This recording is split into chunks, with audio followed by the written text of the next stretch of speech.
Hello friends, today I will show you the Newton's first law of motion by doing an experiment. So in this experiment, firstly I have taken a tumbler, a card and a coin. So firstly I will put the card on the top of the tumbler.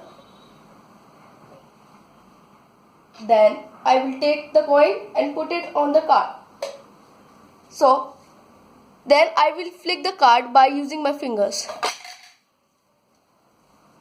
So you notice that the card moves away due to force, and coin, which is initially at rest, will remain at rest due to inertia and falls into the glass tumbler. In this way, we prove Newton's first law of motion. The conclusion is that a body at rest will remain at rest and a body in motion will continue in motion. Thanks for watching and have a nice day.